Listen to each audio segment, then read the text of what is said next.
Thank you very much, Representative. Yes, Representative Ng. Mr. Speaker, I rise in strong support of Senate Bill 1 relating to equal rights. Please proceed. Thank you. A couple days ago, I spoke to young mainstream Christians. Today I have a broader message. In 1998, my parents voted on a constitutional amendment to reserve marriage between one woman and one man. I remember the commercials. Vote yes for traditional marriage. Our family liked that one. And vote no on the constitutional amendment. That one was bad.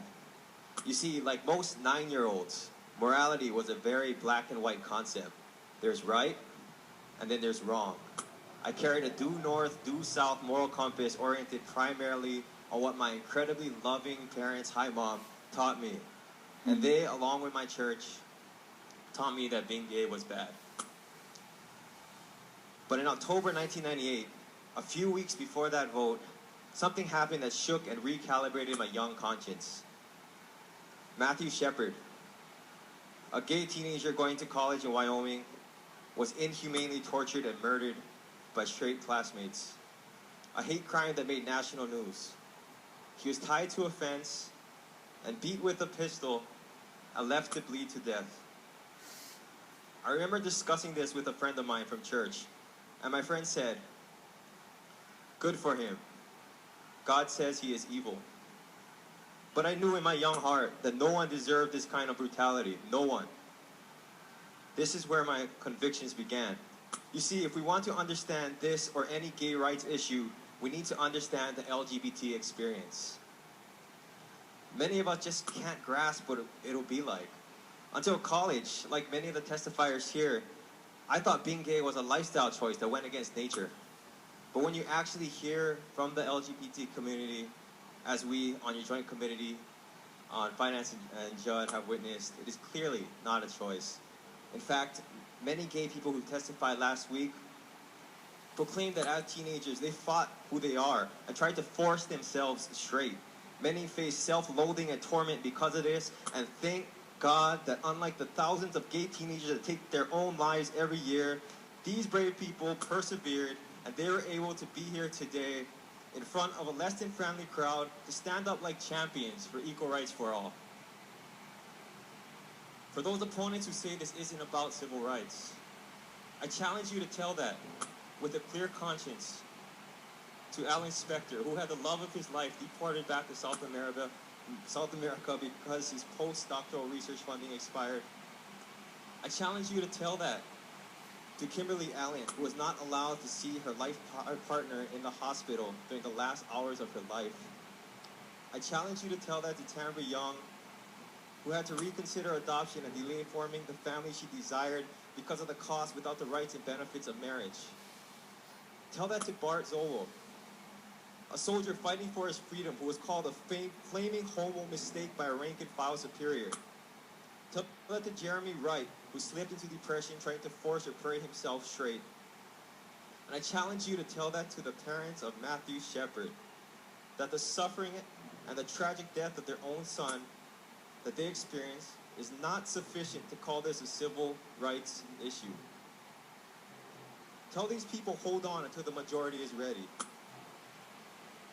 Tell them they must continue to suffer inequality and hate because other people are not ready to grant them full equality. Can you do that with a clear conscience?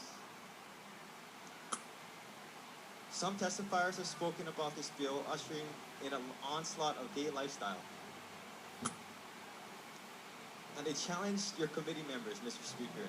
Would you wish homosexuality upon your own kids? So I really thought about this.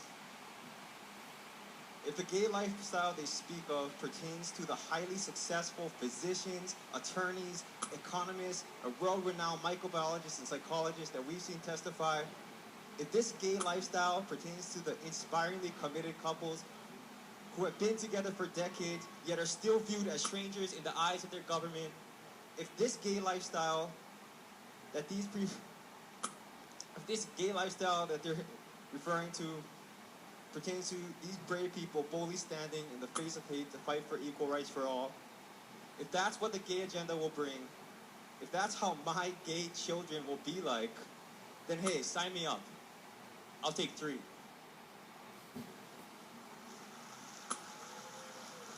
And please, don't write scripts for your kids to tell me that children need a mother and a father in order to be raised right. When my father passed away when I was a young child, and just like our junior U.S. Senator, and just like our Hawaii-born President of the United States, I come from a single-parent home.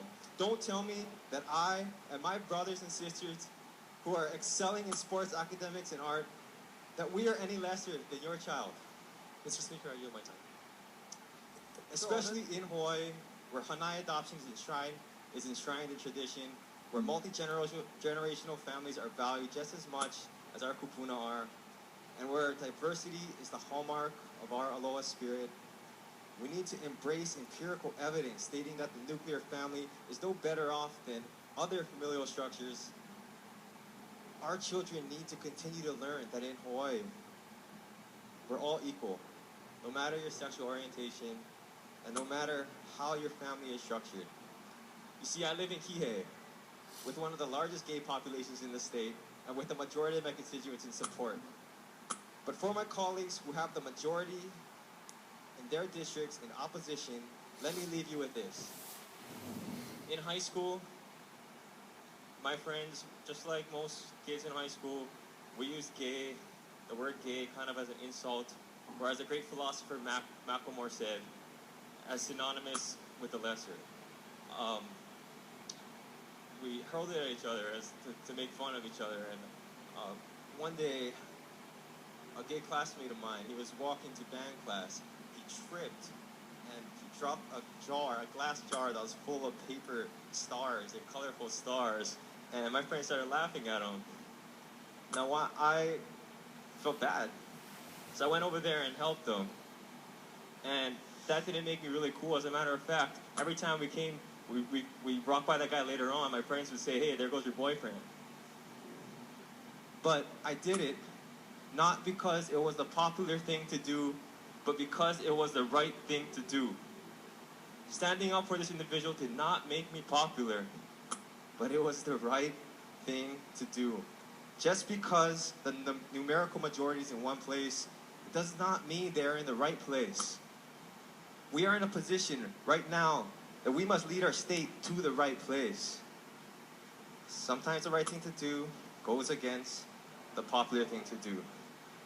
While I cannot take my parents' 1998 vote back, the people placed me in a position where I can help correct an injustice here in Hawaii. And I am prepared to face the consequences of my vote. I have,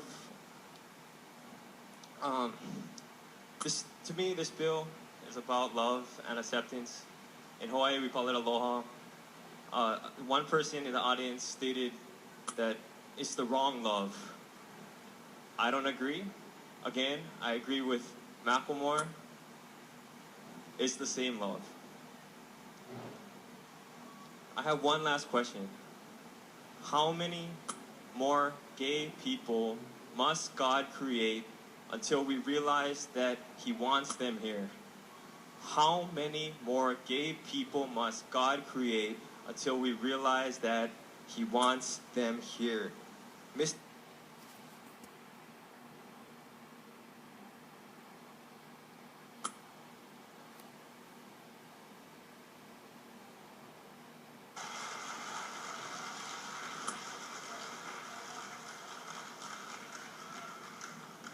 Yes, Representative Rhodes, please. Mr. Speaker.